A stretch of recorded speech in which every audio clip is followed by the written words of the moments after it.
Sir, நம்ம யாருக்காவது ஒரு கெடுதல் பண்ணணும்னு நினைச்சோம்னா எப்படியாவது இந்த பிரபஞ்சம் அதே பயனை நமக்கு திரும்பி தரும் என்கிற எண்ணம் நமக்கு என்னைக்குமே இருக்கணும் சார். ஒரு பையனுக்கு அம்மா கல்யாணம் பண்ணி வைக்கிறாங்க. வந்த மருமக 4 நாள்ல சொல்றா, அதான் கல்யாணம் ஆயிடுச்சுல, நீங்க தனியா எங்கேயாவது போயிடுங்கன்றா, வேற எங்கேயாவது போயிடுங்க. இப்ப அந்த மாமியார் அந்த அம்மா சொல்றாங்க, ஏம்மா நான் இத்தனை நாள் இருந்துட்டேன், உங்களுக்கு ஒரு குழந்தை பிறக்கும்ல, அந்த குழந்தைய மட்டும் நான் பார்த்துட்டு போயிடுறேன்மான்றாங்க.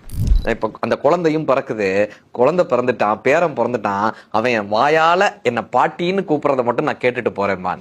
இப்ப பாட்டின்னு கூப்பிட்டோன்னே வந்து சொல்றாங்க, இப்ப கிளம்ப வேண்டியதானே அப்படின்னு. இந்த பேரன் ஸ்கூலுக்கு போறதை மட்டும் நான் பார்த்துட்டு போயிடுறேன்மான்றாங்க. அந்த பையன் படிக்கிறான், என் பேரன் டிகிரி வாங்குறத மட்டும் நான் பார்த்துட்டு போறேன்மான். இப்ப அந்த பையனும் வளர்ந்துடுறான், அவனுக்கு ஒரு கல்யாணம் பண்றாங்க, இன்னொரு மருமக வீட்டுக்கு வர்றா. இப்ப இந்த பழைய மருமக பழைய மாமியார்ட்ட போய் சொல்றாங்க, இப்பயாவது நீங்க இந்த வீட்டை விட்டு போலாம்ல, இவ்வளவு நாள் இருந்துட்டீங்களா, இப்பயாவது வீட்டை விட்டு போலான்னு. அந்த மாமியார் சொன்னாங்களா, ஓம் பெட்டியும் கட்டிக்க வா, 2 பேருமா போவோம், 2 பேருமா போவோம்.